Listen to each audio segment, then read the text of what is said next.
இப்ப பிஜேபி வந்த பிறகுதான் பற்றாக்குறையை கொஞ்சம் கொஞ்சமா ஒரு நான் சொன்ன 10% பற்றாக்குறையை வந்து 14,000 கோடி கடன் ஆக்கி இருக்காங்க. புதுச்சேரி மக்களுடைய தலைவர் 15,000 பேருக்கு வேலை வாய்ப்பு கொடுக்க சொன்னாங்க, முற்றிலும் போய். ஏஎஃப்டி சுதேசி பாரதி மில்லை திறந்து 25,000 பேருக்கு வேலை கொடுப்போம் சொன்னாங்க, அது முற்றிலும் போய். 2021 to 22 வஸ்டா இல்ல 2016 to 21 வஸ்டா? காங்கிரஸ் கட்சியை சார்ந்த ஒரு ஸ்போக் பர்சன் அங்க உட்கார வச்சுக்கினேன்.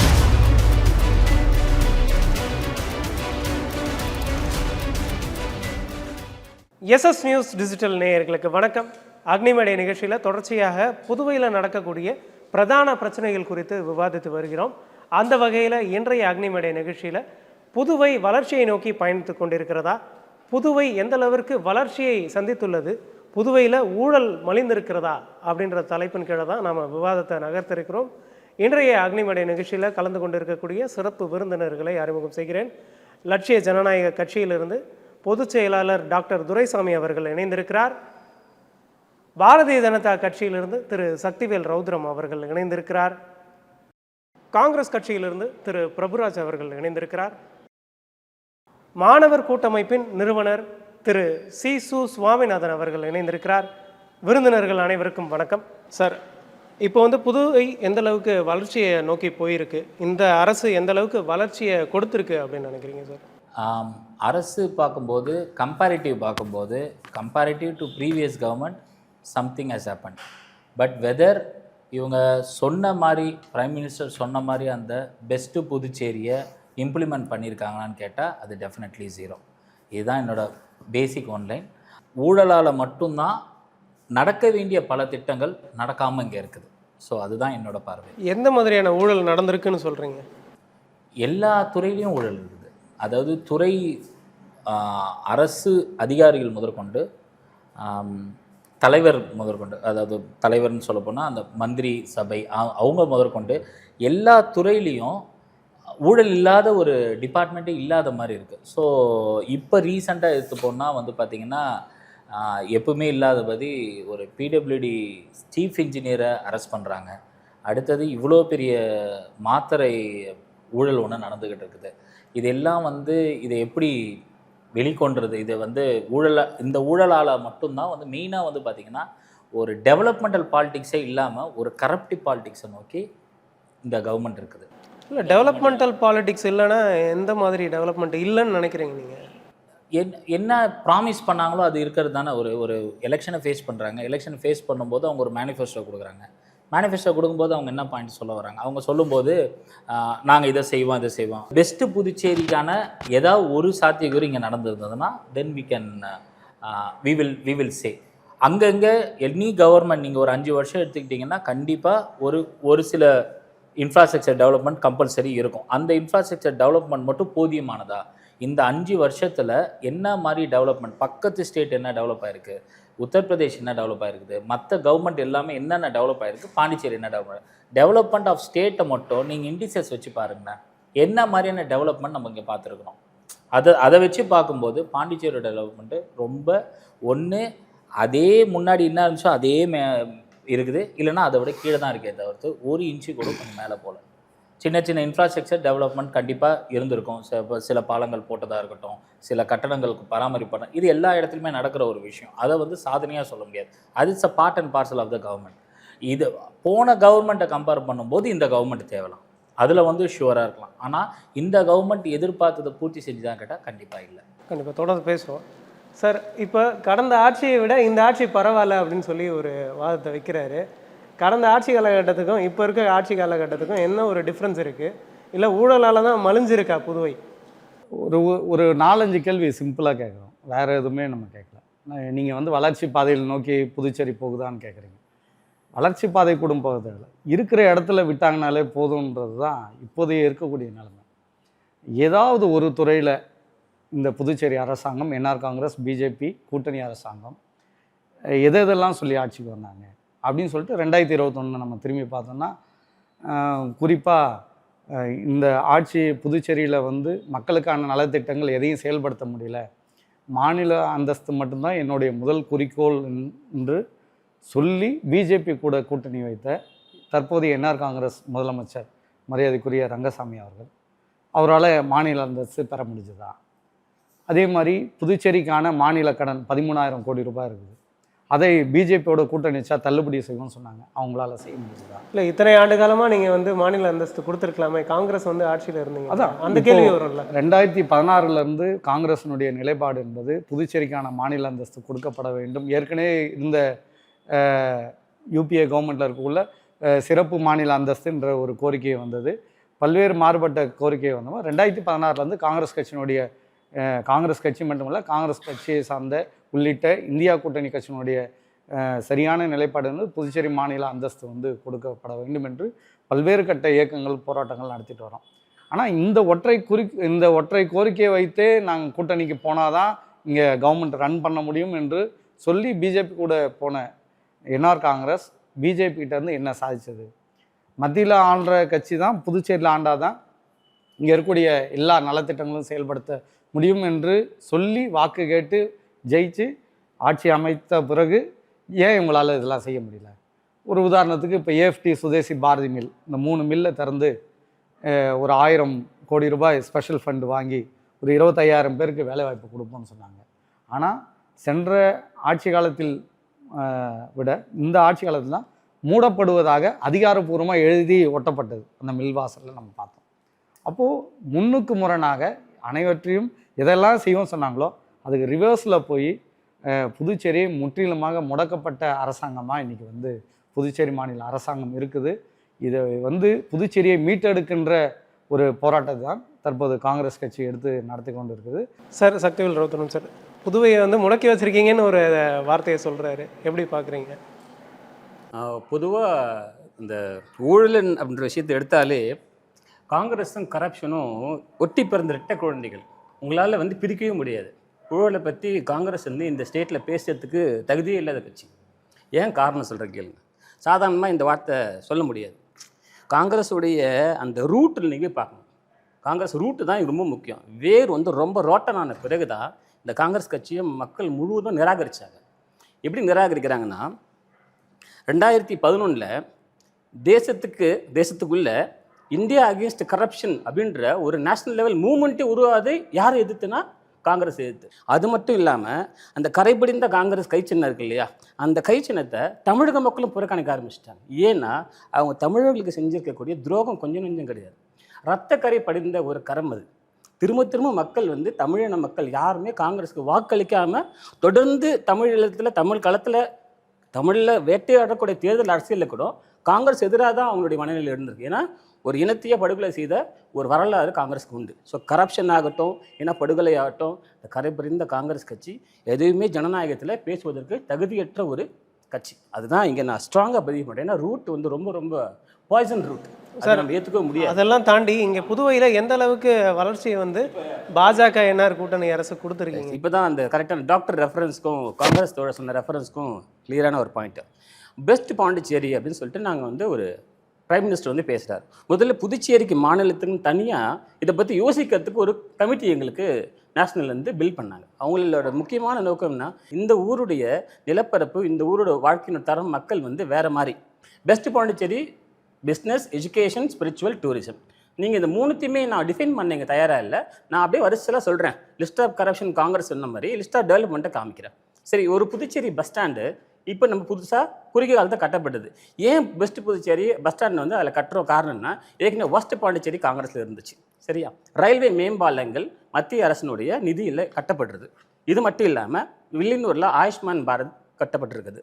ஜிப்மர் வந்து காரைக்காலில் தொடங்கப்பட்டிருக்குது.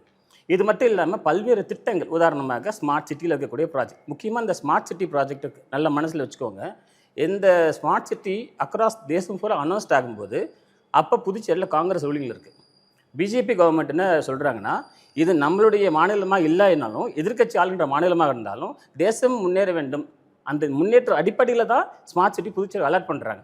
முதல் கட்டமாக ஏறக்குறைய 400 கோடி, அதன் பிறகு ஒரு 600 கோடி. அது இல்லாமல் ஃப்ரெஞ்சு கவர்மெண்ட்டு ஏறக்குறைய 400 கோடி கொடுத்துருக்காங்க. வெளிநாடுகள்லேருந்து நிறைய பேர் வந்து இந்த கேர் பண்ணுறதுக்கு பணம் கொடுக்க தயாராக இருக்காங்க. இந்த ஊர் மக்கள் ஃப்ரெஞ்சு கலாச்சாரத்தில் இந்த மக்களினுடைய வாழ்வாதாரமும் அவங்களுடைய விஷயமும் வேறு. அதனால் கம்பேர் பண்ண வேண்டாம்.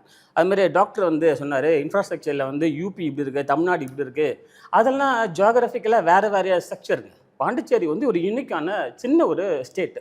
ஒரு 15 ஸ்கொயர் கிலோமீட்டரில் ஒரு இன்ஃப்ராஸ்ட்ரக்சர் என்ன பில்ட் பண்ண முடியுமோ அதை பில்ட் பண்ணுறோம். உயரக்குறைய ஒரு வருஷத்துக்கு 25 35 லட்சம் டூரிஸ்ட் உள்ளே வராங்க. ஏன் உள்ளே வர்றாங்கன்னா அந்த அட்ராக்ஷன் ஆஃப் த டூரிஸ்ட், அதனால இங்கே மக்கள் வராங்க. இதை வந்து வளர்க்கக்கூடிய சுச்சுவேஷனில் இன்ஃப்ராஸ்ட்ரக்சர் பாண்டியில் டெவலப்மெண்ட் கிடையாது. லாஸ்ட் 20 இயர்ஸாகவே இப்போ வந்து நீங்கள் இந்த அவுட்டர் சிட்டி டெவலப் ஆயிருக்கு, ஆனால் அந்த சிட்டி உள்ளே இருக்கக்கூடிய ஸ்பேஸ் டெவலப் ஆகாது, டெவலப் பண்ண முடியாது. ஏன்னா அதோட கன்ஸ்ட்ரெயின் ஸ்பேஸ் அவ்வளோதான். ஏன்னா போர்ச்சுகீஸ் காலத்தில் அந்த கிரிட் உருவாக்கப்பட்டது, அந்த சிட்டி அப்படி தான் இருக்கும். அதர் தன் ரோட்ஸு இன்னைக்கு லாஸ்ட் 2 இயர்ஸில் பிடபிள்யூடியில் நிறைய ரோட்ஸ் வந்து கான்ட்ராக்ட் சைனாக இருக்குது, நிறைய பேர் ரோட்ஸ் போட்டுட்ருக்காங்க.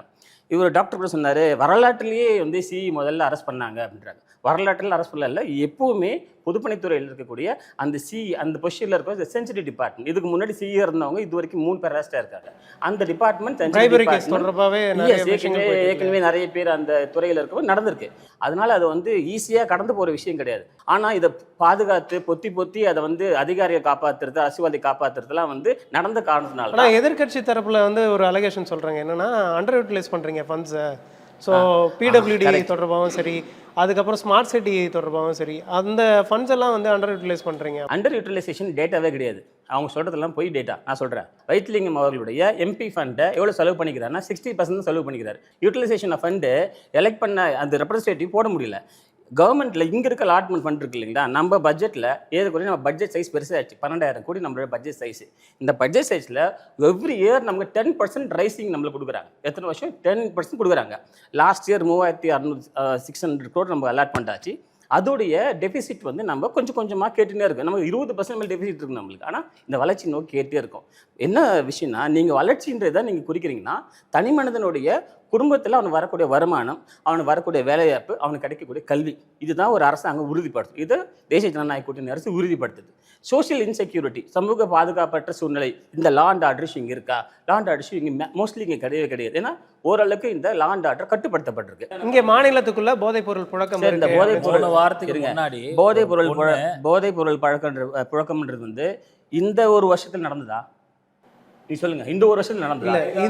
இந்த ஆட்சி காலகட்டத்தில் அதிகமாக இருக்குன்றது 10-15 வருஷமா இந்த போதைப் பொருள் புழக்கம் பாண்டிச்சேரியில் நிறைய இருக்கு, எல்லாருக்கும் தெரியும். ஆப்ரேஷன் திரிஷூல் அப்படின்னு சொல்லிட்டு ஒரு கமிட்டி ஃப்ரேம் பண்ணி எத்தனை இடத்துல வந்து போதைப் பொருள் விற்பனை செய்பவர்களை சமீபத்தில் 5 பேர் கண்டினியூஸ் அரெஸ்ட் பண்ணாங்க. ஒரு 4 பேர் சேர்ந்து ஒரு சிறுமியை வந்து பாலியல் பலாத்காரம் செய்கிறாங்க சார். எல்லாருமே சிறார்கள், ஜுவனைல் எல்லாரும். சரி, எல்லா குற்றமுமே இதுக்கு பின்னாடி இருக்கக்கூடிய ரூட் காஸ் என்னன்னு பார்த்தா அதுக்கும் போதைப் பொருள் இல்ல.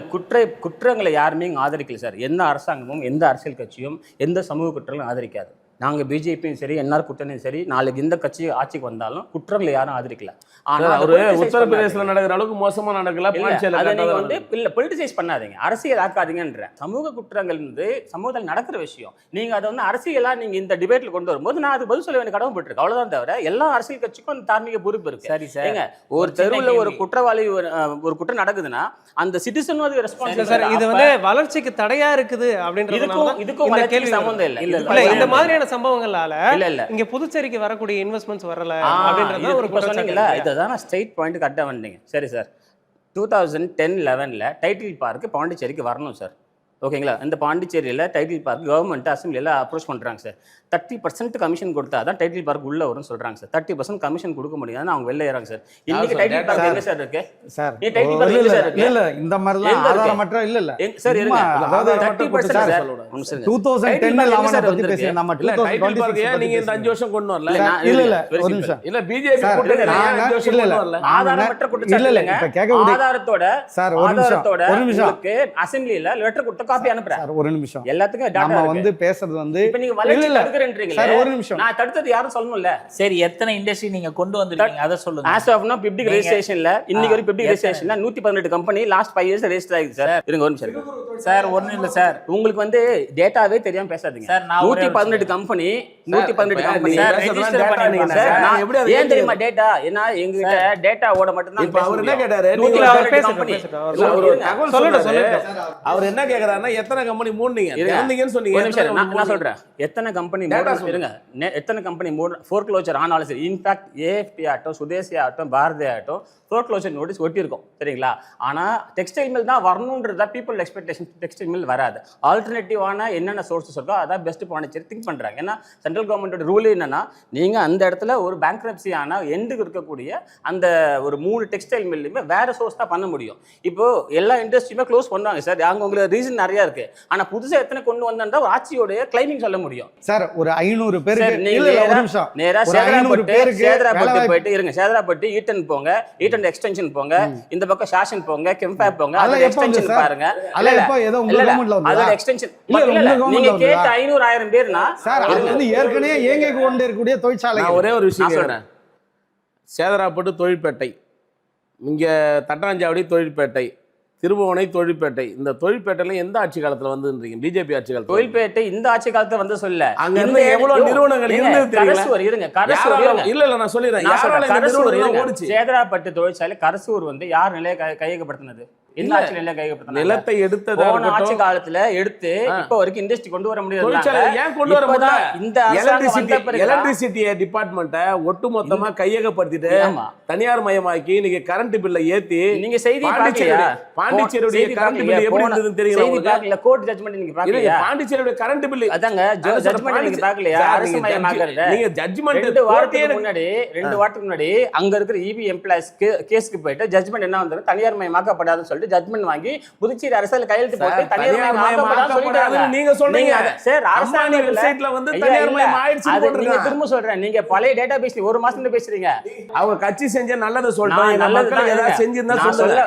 நான் சொல்ல வரேன். அந்த பட்டியலே இல்லையே. இல்ல பட்டியல் தான் நான் தரேன்ற உங்களுக்கு. இல்ல பட்டியல் ஒரு தடவையுமே இந்த இடத்துக்கு நான் வந்து பேசும்போது டேட்டா இல்லாம நான் பேசவே மாட்டேன். மின்துறை தனியார் மயமாக்கப்படாது. ஊழியர்கள் நீதிமன்றத்துக்கு சென்று வாங்கிய தீர்ப்பு சார் அது. சார் ஊழியர்கள் இருக்கிற அரசாங்கம் கிடையாது. ஊழியர்கள் பிஜேபி கிடையாது, என்ஆர் காங்கிரஸ் கிடையாது.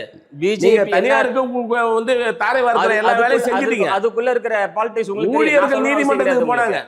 ஊழியர்கள் நீதிமன்றம் போனாங்க. இந்த அசெம்பிளில மனசாட்சி உள்ள அரசியல்வாதிகள் யாராவது வேணா அதுக்கு சப்போர்ட் பாலிசி டெசிஷன் அசெம்பிளில ஃப்ளோர்ல பேசும்போது மின்துறை அமைச்சர் தெளிவா சொல்றாரு தனியார் மயமாக்கப்படாதுன்னு சட்டமன்றத்தில் தீர்மானம் நிறைவேற்றப்பட்ட பிறகுதான் அந்த இடத்துல முடிவு கொண்டு வராங்க. மின்துறை அமைச்சர் இதே மின்துறை அமைச்சர் தான் தனியார் மயமாக்கப்படும் போராட்டம் சொன்னார். அந்த கோர்ட்டு போகும்போது புதுச்சேரி கவர்மெண்ட் ஜிபிஆர் டிஃபெண்ட் பண்ண வேலை இன்னைக்கு ஜட்ஜ்மெண்ட் வந்து தனியார் மயமாக்கப்படாது வந்திருக்கு. இதை நீங்க வரவேற்கல எதிர்க்கிறீங்களா? நான் என்ன கேக்குறேன், இதே தனியார் மயமா ஆக்கப்பட போகுதுன்னு சொல்லும்போது முதலமைச்சர் நேர்ல சந்திச்சு கேட்கும்போது என் முகத்தை வேணா பார்த்துட்டு போங்க, மாஸ்கை கைட்டி காட்டுறான்னு காட்டினாரு முதலமைச்சர். எது காட்டினாரு?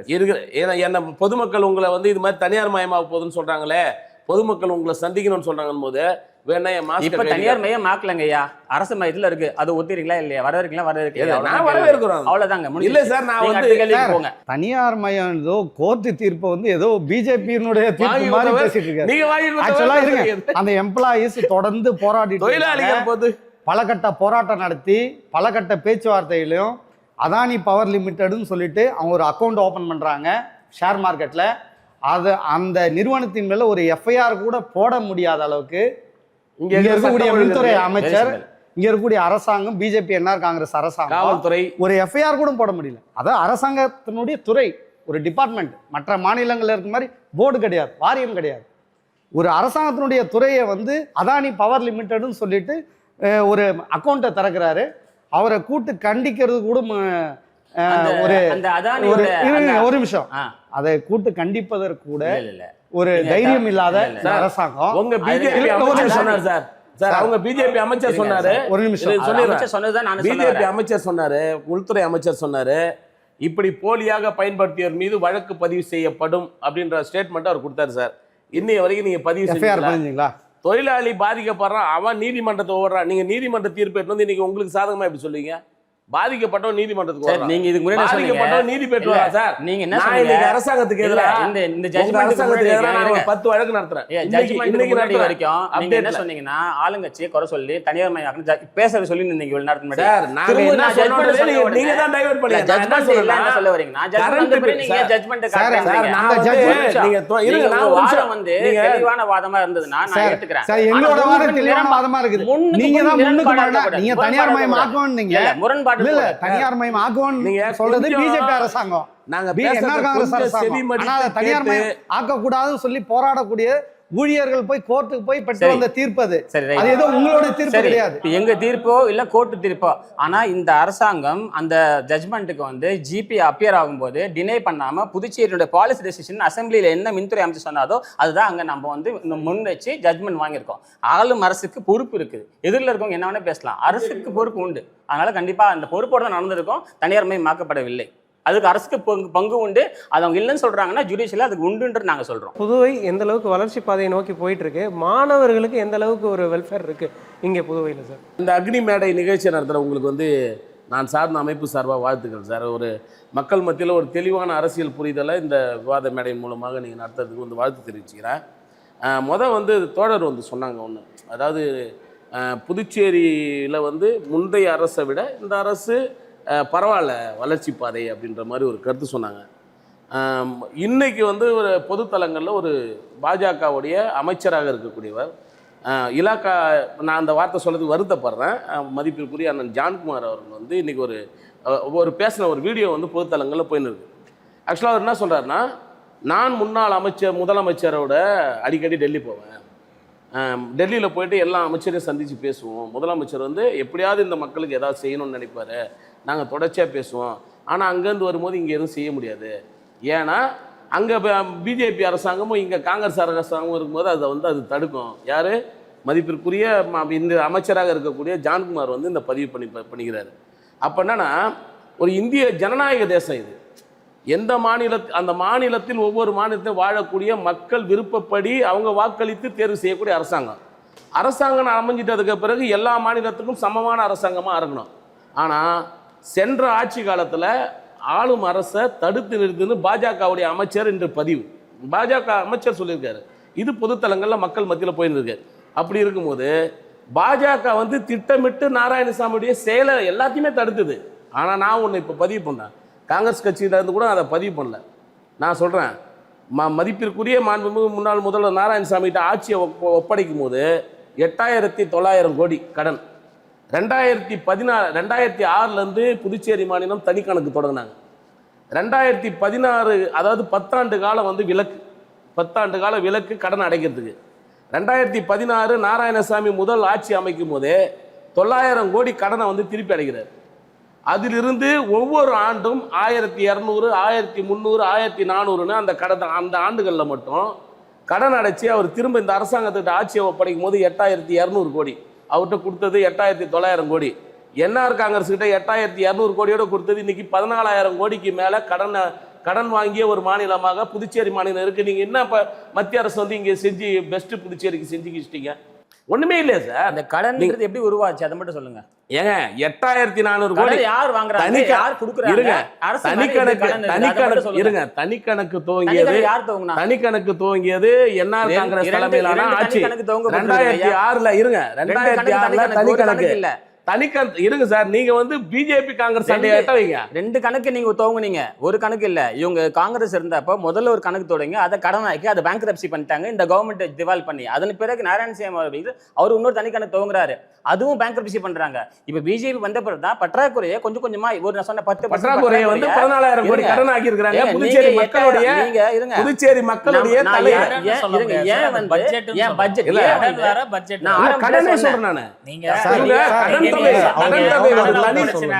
கடன்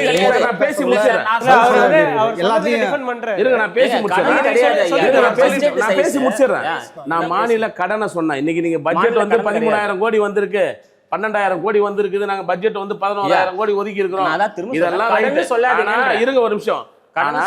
புதுச்சேரி மாநிலத்துல ஆண்டுக்கு 1000 கோடி 1,200 கோடி கடனை முன்னாள் அரசு வந்து திருப்பி அடிச்சிருக்காங்க. ஒரு ஆளுநர் மாளிகை வாயில்ல 6 நாள் ஒரு முதலமைச்சர் படுத்து போராட்டம் நடத்துற அளவுக்கு அவலமாக ஒரு சென்ட்ரல் கவர்மெண்ட் அங்க உட்கார்ந்து வேடிக்கை கெட்டதே அவங்க தான் சார். அங்க இருந்து வேடிக்கை பார்த்து ஒரு ஆளுநர், ஆமா ஒரு அமைச்சர் எந்த விஷயம் மக்களுடைய எந்த பிரச்சனையும் இல்லாம இன்னைக்கு ரங்கசாமி மேல போய் உட்கார ஒரு ஆட்சியில் அதிகாரிகள் லா அண்ட் ஆர்டர் முதலமைச்சர் ரங்கசாமி அவருடைய கழுத்தை பிடிச்சி நெரிச்சு காங்கிரஸ் அதை பத்தி பேச சேர்த்து வச்சுக்கலாமா?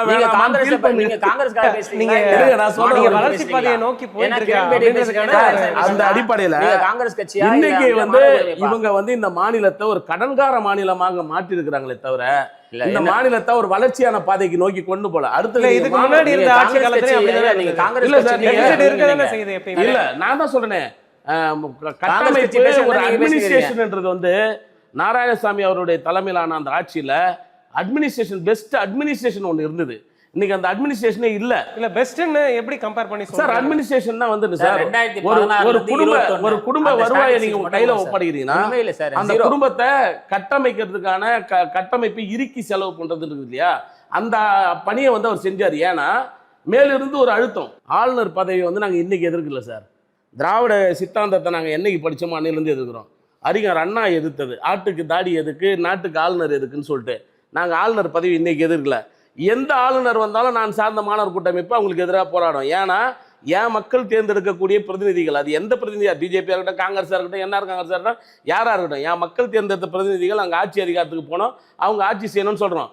இங்க ரூலிங்ல நீங்க உட்கார்ந்து தலைமைச் செயலகம் ஒரு அண்ணாவுடைய கொள்கையா இருக்கலாம். ஆனா சென்ட்ரல் இல்ல, நீங்க அடுத்த சென்ட்ரல் கவர்மெண்டோட ஒரு ரெப்ரசன்டேட்டிவா கவர்னர் வந்து ஒரு ஸ்டேட்ல இருக்கிறது, அதுதான் வந்து அடிப்படையில சார் நீங்க சென்ட்ரல் கவர்மெண்ட் கொண்டு வந்ததா இருக்கு சார். இங்க ஆளுநர் ஒரு ஆட்சி நடத்துறாரு, கான்ஸ்டிடியூஷனே தெரியாம இங்க செக்ரட்டரி ஒரு சார் கான்ஸ்டிடியூஷன் எங்களுக்கு தெரியும் சார். கான்ஸ்டிடியூஷனுக்கு எப்படி நீங்க வந்து சார் மக்களுக்கான கான்ஸ்டிடியூஷனை வந்து நாங்க எப்படி ஏத்துக்க முடியாது சார். அதுக்கான வார்த்தை தான் நான் சொல்றேன். ஒரு ரெப்ரசன்டேட்டிவ் ஹெட்டா சார் அறிஞர் அண்ணா சொன்ன எங்களுடைய இயக்க சித்தாந்தம் நாங்க கட்டமைச்சிருக்கிறதுக்கு எங்களுக்கு வந்து மக்களால் எங்களுடைய மக்கள் தேர்வு செய்யப்படுறவங்க ஆள விடணும். அவங்க சுதந்திரமா இங்க இருக்கக்கூடிய ஆளுநருக்கு ஆளை விட்டு இருந்தா என் ஊர்ல வந்து நான் ஏன் தனி மாநில அந்தஸ்து கேட்க போறேன்? எனக்கு மாநில அந்தஸ்துன்ற பேச்சு அங்க கிடையாது. எனக்கான உரிமை இருக்கும்போது இந்த மாநிலத்தில் இருக்கிற முதலமைச்சர் நான் ஒரு கையெழுத்து போட்டா நான் மொர்ச்சின்னு போய் வீட்டில் உட்காந்துனாதான் இங்க ஒரு ஃபைலே மூவ் ஆகுதுன்ற நிலைமையில இந்த மாநில முதலமைச்சர் போறாரு. இப்போ உங்க கூட்டணியில் இருக்கக்கூடிய என்ஆர் காங்கிரஸ் முதலமைச்சர் நான் வந்து ஒரு ஃபைலில் கையெழுத்து கேட்டேன், எனக்கு கையெழுத்து போடல, நான் போய் முறுக்கின்னு உட்காந்துக்கிறேன்னு சொல்லிட்டு வீட்டில் உட்காந்துக்கினேன். இருக்கிற அமைச்சருங்க எல்லாம் போய் தொங்கிக்கினா அதுக்கப்புறம் சென்ட்ரல்ல இருந்து 2 அமைச்சரை வர வச்சு அவர்கிட்ட பேச்சுவார்த்தை நடத்தி தானே காம்ப்ரமைஸ் பண்றீங்க. இப்போ இங்க வந்து இப்போ மாநிலத்தில் இந்த புதுச்சேரி மாநிலத்தில் ஊழல் முறைகேடுன்றதே ஒட்டுமொத்தமா நடக்காம வந்ததுன்னா நாடே காரி துப்புதேங்க. இன்னைக்கு வந்து ஒட்டுமொத்த இந்திய தேசமே காரி துப்புது இந்த மருத்துவ ஊழல்ல. அதுல நடவடிக்கை எடுத்திருக்காங்க இல்லையா சார்? என்ன நடவடிக்கை எடுத்தீங்க? வந்து போலி மருந்துன்னு சொல்லிட்டு காங்கிரஸ் காட்சி காலத்தில் நடந்ததுன்னு ஒரு விஷயம் சொன்னாங்க. 2 இயக்குனர் 4 அதிகாரி கைது செய்யப்பட்டாங்க. நீதிமன்றத்தில் நீங்க அரசாங்கத்துடைய மக்களுடைய வரி பணத்தில் சம்பளம் வாங்கக்கூடிய வழக்கறிஞர்கள் பங்கு பெறல. இந்த செய்தி படிச்சீங்களா இல்லையா? வழக்கறிஞர்கள் பங்கு பெறாம பெயில் கொடுக்குறீங்க. ஊழல் முறைகேட்டில் கைது செய்த நபர்கள் வந்து பெயிலில் வராங்க. 1. அடுத்தது இந்த ஆட்சி காலத்தில் ஒரு வழக்கு பதிவு செய்றீங்க. எத்தனை போராட்டம்? இன்னைக்கு வந்து ஜேசிஎம் வந்து இவங்க இப்போ எல்ஜேகே உட்காந்து பேசுற இதே எல்ஜேகே அன்னைக்கு எத்தனை போராட்டம் பண்ணியிருக்காங்க? நான் பண்ணியிருக்கிற போராட்டம் இருங்க, மக்களுடைய போராட்டம் தொடர்ச்சியான போராட்டங்கள் நடந்திருக்கு. போராட்டங்கள் வாயிலாக இருங்க சார் ஒரு நிமிஷம். போராட்டங்கள் வாயிலாக ஆளுநர் வந்து சிபிஐ விசாரணைன்னு சொல்லிட்டு அறிவிக்கிறாரு. சிபிஐ விசாரணை துவங்க அன்னைக்கு இருக்கக்கூடிய குற்றவாளி எல்லாருக்கும் பெயில் கொடுக்குறீங்க. எந்த அடிப்படையில் கொடுத்தீங்க? 26 பேருக்கு ஒரே நாளில் பெயில். இந்த தெருவில் எவனா ஒருத்தர் 2 பேர் சண்டை போட்டுக்கணும் ஜெயிலுக்கு போனால் உடனே பெயில் கொடுப்பீங்களா நீங்க? சிபிசிஐடியில் அந்த வழக்கு பதிவு செய்கிறாங்க, அரெஸ்ட் பண்ணுறாங்க. மேலே வந்து கவர்னர் வந்து என்ஐஏக்கும் சிபிஐக்கும் என்கொயரி போடுறாங்க. அது என்கொயரி போயிட்டு இருக்கு. இந்த பக்கம் சிபிசிஐயோட கேஸ் தான் அவங்க பெயிலில் வராங்க. லாஸ்ட் விவாதத்தில் நான் சொன்னேன், அவங்க எங்கேயுமே வழக்கு தள்ளுபடி ஆகல, குற்றவாளி தப்பிக்க முடியாது, இன்டர்கேஷன் உட்படுத்தப்படுறாங்க, அந்த கிரிமினல்ஸ் என்னைக்கு தப்பிக்க முடியாது, பிஜேபி என்னைக்கும் நடவடிக்கை எடுக்கப்படுதுன்னு ஆணித்தரமா போன டிபேட்ல நான் சொல்றேன்.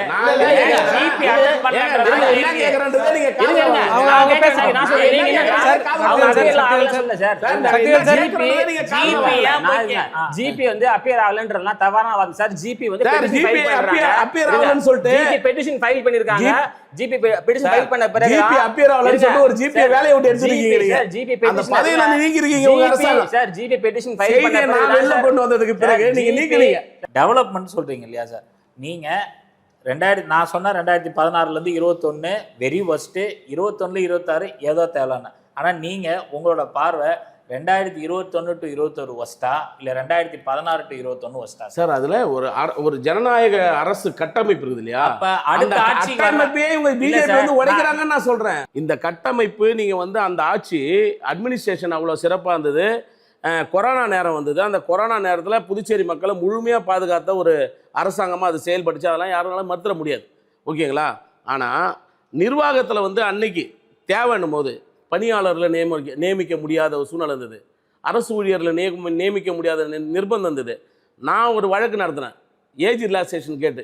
15 வருஷத்துக்கு அப்புறம் இந்த மாணவர்களுக்கு காவலர் போடுறீங்க, 2 வருஷம் வயது தளர்வு கொடுங்கன்னு சொல்லிட்டு தர முடியாதுன்னு தூக்கி மூஞ்சில் அடித்தாங்க போன கிரண்பேடி ஆளுநர் அவர்கள்.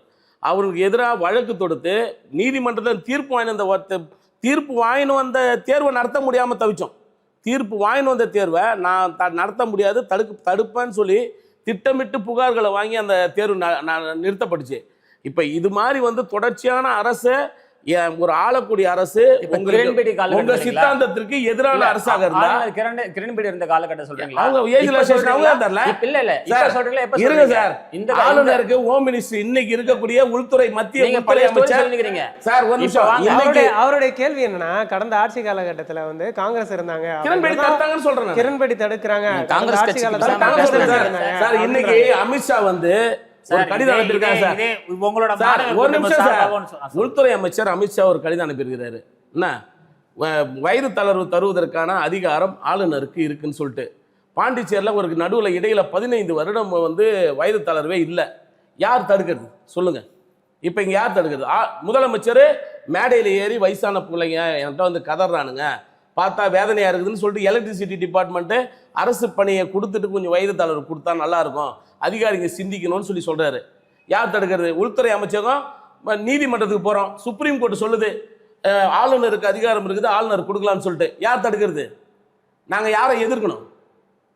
யாரை எதிர்க்கணும் சார்? எல்டிசி, யூடிசி இன்னைக்கு புதுசாக முடிச்சுட்டு போகிற ஃப்ரெஷ்ஷான கேண்டிடேட்ஸ் எல்லாரும் வேலை கிடைக்குது. இடைப்பட்ட ஒரு காலத்தில் ஒரு 10 ஆண்டு காலம் படித்து முடித்த பட்டதாரி எவனோ அரசு பணி என்பதே ஒரு கனவா போய் உட்காந்துக்கிறானே, அவனுடைய வேதனையும் அழுகையும் யாருக்கு தெரியும்? அப்ப யார் பேசுவீங்க? எந்த அரசியல் இருந்தாலும் சார், உங்க தலைவர் எல்ஜேகே உடைய உங்க தலைவர் சமீப காலமாக தன்னை பொது தளங்கள்ல வேலை வாய்ப்பு தேடி வயது தளர்வு கேட்டு உங்களை வந்து தொடர்ச்சியா கேட்டுட்டு தானே சார் இருக்கோம். அப்புறம் வந்து பொது தளத்துல வந்து யார் தடுக்கிறது? தாங்க இருக்கும். அப்ப யார் இன்னமும் கேட்டுட்டு தானே யார் கொடுக்கணும்? நாங்க கேட்காம இல்லையே. நான் என்னோட கேள்வி வந்து ரொம்ப சிம்பிள் சார். அந்த அதிகாரம் ஆளுநரை எதிர்ப்போன்றது எதிர்க்கணும். ஆனா இந்த கட்சி ஆளுநர் மட்டும் சரி, இந்த கட்சி ஆளுநர் இருக்குமா?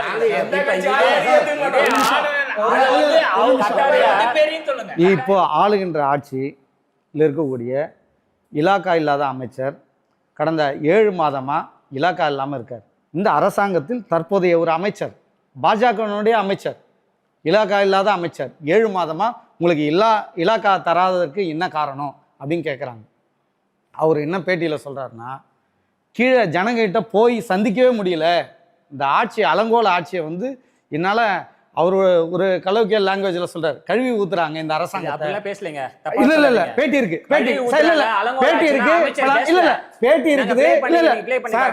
அமைச்சர் நான் பேட்டி இருக்குது, இல்ல ஒரு நிமிஷம், பேட்டி இருக்குது நான் காமிப்பேன். தொகுதி மக்கள் வந்து அதை விட அரசாங்கத்தையே கழுவி ஊத்துறாங்க.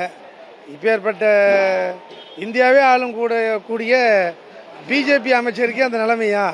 அந்த அளவுக்கு வந்து இங்கே இருக்கிற என்ஆர் வந்து பிஜேபியை கட்டுமானம் பண்ணி வச்சுக்கிறாருன்னு மக்களே ஒரு மாதிரி பேசத்தான் ஆரம்பிக்கிறாங்க.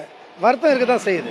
இன்னைக்கு ஆளக்கூடிய அரசாங்கத்தில் இருக்கக்கூடிய ஒரு அமைச்சர் தன்னால் மக்களை போய் சந்திக்க முடியலன்னு சொல்கிறார். இந்த அரசாங்கத்துக்கு மிகப்பெரிய அவப்பெயர் ஏற்பட்டிருக்குன்னு சொல்கிறார். அப்போது அப்படிப்பட்ட ஒரு அமைச்சரே குற்றம் சாட்டக்கூடிய ஒரு சூழ்நிலை என்பது இருக்குது. இதே மாதிரி தான் ஏற்கனவே நீக்கப்பட்ட அமைச்சர் சாய் சரவணன் அதிகாரிகள் வீட்டு முன்னாடி போய் மக்களை திரட்டி போராட்டம் நடத்துறாரு. சட்டம் ஒழுங்கு கெட்டு போச்சு, சட்டம் ஒழுங்கு கெட்டு போச்சு அப்படின்னு. சட்டமன்றத்திலே மறியல் நடந்ததா? சார், ஒரு ஆளுங்கட்சியில் இருக்கக்கூடிய அமைச்சர் ஒரு குற்றச்சாட்டு நடத்தி வந்து குற்றச்சாட்டு சொல்றாரு. ஆளுங்கட்சியில இருந்த ஏற்கனவே அமைச்சராக இருந்தவர் தற்போதைய சட்டமன்ற உறுப்பினராக, பிஜேபி சட்டமன்ற உறுப்பினர் அதிகாரி வீட்டு முன்னாடி மக்களை திரட்டி போராட்டம் நடத்துறாரு. இந்த சூழ்நிலையில் இந்த புதுச்சேரி பெஸ்ட் புதுச்சேரின்னு சொன்னார்ல பிஜேபி நபர், ஒன்று கேட்குறேன், பிஸ்னஸ் ஏதாவது ஒரு தொழிற்சாலையை கொண்டு வர முடிஞ்சான்னா அதுக்கு பதில் கிடையாது. எஜுகேஷன் இன்னைக்கு எந்த அளவுக்கு பாழ்பட்டு இருக்குன்றது தெரியும் அரசாங்க பள்ளிகளில். அதே மாதிரி ஸ்பிரிச்சுவலில் ஸ்பிரிட் 6 புதிய மதுபான தொழிற்சாலைகளுக்கு அனுமதி கொடுத்தது இந்த அரசாங்கம். நானும் கிட்டத்தட்ட ஒரு 300க்கும் மேற்பட்ட ரெஸ்டோ பாருக்கு அனுமதி கொடுத்தது இந்த 125 ரெஸ்டோ பார் கொடுத்தது காங்கிரஸ் தான். அதுவும் சார், சேர்த்து ஒரு சொல்லுங்க. நிமிஷம் சார், ஒரு சேர்த்து நிமிஷம். சொல்லுங்க. மதுபான தொழிற்சாலைகள் வந்தா நிலத்தடி நீர் காணாம போயிடும். நீங்க ஒட்டுமொத்தமா கிராமப்புறத்தில் விவசாயத்தை நம்பி இருக்கக்கூடிய விவசாயிகள் மிக கடுமையாக பாதிக்கப்படுகின்ற இந்த 6 புதிய மதுபான தொழிற்சாலைகள் ஏன் அனுமதி கேன்சல் பண்ணிட்டாங்க சார். கொடுத்தாங்க? திரும்ப சார், ஒரு நிமிஷம், ஒரு நிமிஷம். ஆர்டர்லாம் கொடுக்கல சார், அதற்கான மிகப்பெரிய நெருக்கடி நடந்தே இருங்க ஸ்டே பண்ணி சார். சார். ஒரு பிரச்சனையிலும் சார், ஒரு பிரச்சனையிலும் கிடையாது சார். எல்லாத்தையும் ஆரம்பிச்சிருங்க, அதுக்கப்புறம் என்ன சார் இன்டரப்ட் பண்ணினே இருந்தா எதுவுமே பேச முடியாது. அவர்தான் சொல்றாரு, சொல்ல இல்ல இல்ல, இன்டரப்ட் பண்ணிருந்தா பேச முடியாது சார். நீங்க பேசும்போது பேசுங்க சார்.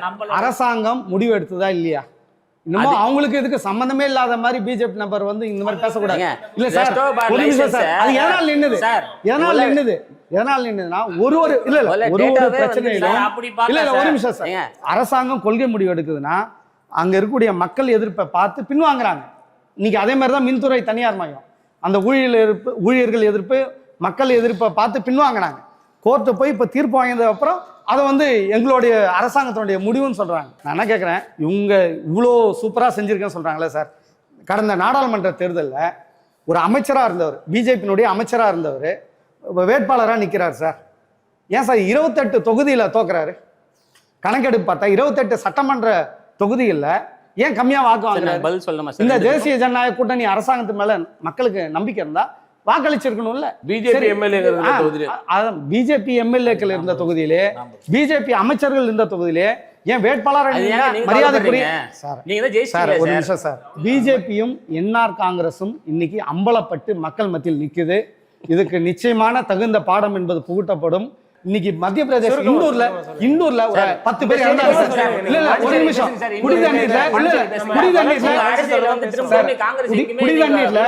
குடிதண்ணீர்ல இன்னைக்கு உருளைம்பேட்டை பகுதியில, கோவிந்தசாலை பகுதியில சார், அப்புறம் பாருங்களா sir, Sterlite point sir, Sterlite போடுறாங்க சார். என்ன சார் பேசுறீங்க? இருந்தாங்க சார். முதலமைச்சர் போய் பார்த்தாங்க சார். தண்ணி அப்படி தான் முதலமைச்சர் போய் பார்த்தாங்க. ஸ்டெர்லைட் இது என்னது வாட்டர் ஸ்டெர்லைட் யூனிட் போட்டாங்க. நெல்லித்தோப்பு தொகுதியில சக்தி நகர்ல பேசினீங்க. அந்த சம்பந்தப்பட்ட சட்டத்துக்கு அமைச்சர் போய் பார்த்தாங்க. அப்புறம் மக்கள் இறந்து சாவறது சொன்னாங்க. 40 பேர் செத்ததுக்கு அப்புறம் வடநாட்டில் நடந்தா நேஷனல் நியூஸ் ஆகும் சார். இது புதுச்சேரி மாநிலத்துல என்ன காங்கிரஸ் பிஜேபி கூட்டணியில மக்கள் செத்து மடிஞ்சா குடித நீரை குடிச்சு. யார் சார் ரெஸ்பான்சிபிள்? தொடர்ந்து பேசுவோம். யார் ரெஸ்பான்சிபிள்? இது ஒட்டுமொத்தமா சட்டமன்ற சீர்குலைஞ்ச யார் நான் பதில் கொடுக்கணும்னு நினைக்கிறேன் சார். இந்த விஷயத்தை பொறுத்த வரைக்கும் அது குடிதண்ணியா இருக்கட்டும், எதுவா இருந்தாலும் அதை முதல்ல கையில் எடுத்தது எங்க கட்சி மட்டும்தான் சார்.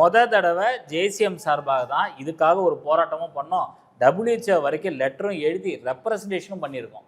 இங்க குடிநீர்ல எவ்வளவு மோசமா இருக்குன்ட்டு பாண்டிச்சேரி அசம்பிளில பேசுறோம். நாங்க யுனெஸ்கோல போய் பேசிட்டு வந்திருக்கோம்.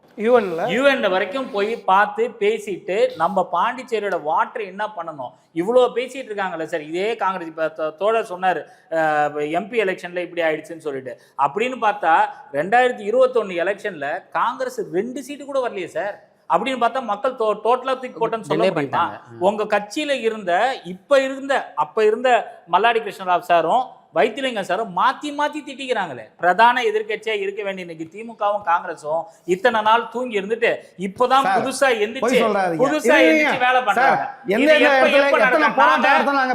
போலி மாத்திரை இது நடந்த அன்னைக்கு நடந்த அடுத்த நாள் நாங்க போராட்டத்துல இறங்குறோம் சார். நாங்க காங்கிரஸ் கட்சி தான் சார் போராடிச்சு. அது எப்போ இந்தியா கூட்டணி தான் சார் போராடிச்சு. போனீங்க சார், எப்ப நடந்துச்சு? மூணாவது நாள் நாங்க போராட்டம் நடத்தோம். காங்கிரஸ் பகுதி வாரியா நடத்துறோம். தாராபுரத்துல நடந்தது, சம்பந்தப்பட்ட பகுதிகள நடந்தது. சார், விசாரணை செய்யப்பட்ட இடத்துல இருந்து உங்க கட்சிக்கு தகவல் கொடுத்தாங்க. தகவல் தெரிஞ்சது நீங்க போராடினீங்க சார். நீங்க தேசியம் வந்து அந்த விஷயத்துக்காக